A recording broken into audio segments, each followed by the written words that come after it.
jako akawuwo. Ng'ebula ennaku ntono abayisiraamu okukomekereza okusiiba omwezi omutukuvu ogwa Ramadan, bayimaamu b'ettwale ly'e Makindye Ssaabagabo badduukiriddwa n'ettu ly'okusiibulukukirako nga ne babadde ku muzikiti gwa Tahuba e Gangu Wakiso, era nga bino bibakwasiddwa omumyuka wa disitulikiti Supreme Kadhi owa Wakiso.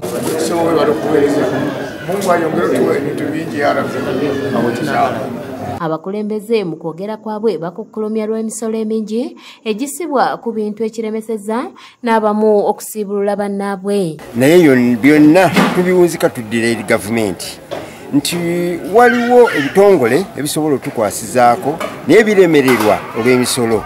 Tusaba gavumenti ebitongole ng'ebyo ebigabi by'obuyambi ebintu ebimu ebijjeko omusolo, so basobola nabo okuyamba ku gavumenti ku bantu eno wansi. Naye nga nsigala mpunzika nkubira gavumenti omulanga ekendeze ku misolo ate awamu n'ekyo nga n'abaana badda mu masomero, abazadde buli kimu kyereze, school fees bazongeza, n'olwekyo tubasaba gavumenti mubeere bazadde. Akulira ettwale ly'e Makindye Ssaabagabo Sheikh Ibrahim Yiga Kinenya asinzidde wano n'awanjagira gavumenti okendeeza ku miwendo gy'ebintu egyekanamye. Okulaba nga ebintu bigenze nnyo, bbeeyi eduumuse nnyo, abantu bennyamivu nnyo, bayimaamu omulanga gwe batuwadde tubatuuseeko okubeera nga ebintu mubikkakkanya, amafuta, ebintu byennyini ebikozesebwa ewaka. Ekisibo kino tukituyisiza bulungi mu mbeera y'ebintu. Sheikh Yiga asabye abayisiraamu okusigala nga boolesa empisa nga bwe bali mu kiseera kino eky'ekisiibo. Abasiraamu mbakubiriza ekisiibo kino yunivasite ya mpisa.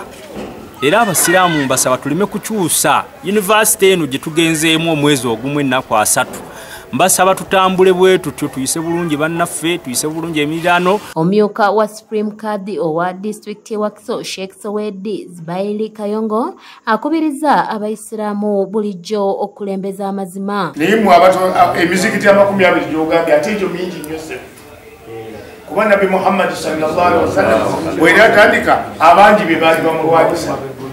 Naye kyakola bulungi okuvayo nti mwenna temulimu abo abategeererwa, wabula mulimu abeetegeerera kyemwava mutandikawo kino.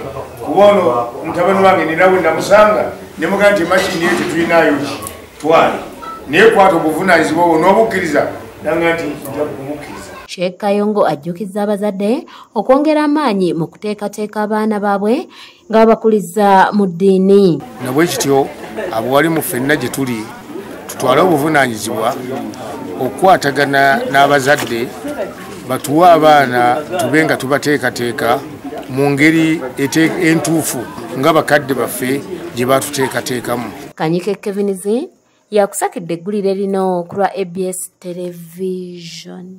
Kubanga abaana bwe tunaabalagajjalira omulembe gwe basomeddemu gw'abantu abatali ba bulaadi nga bwe baatambulanga.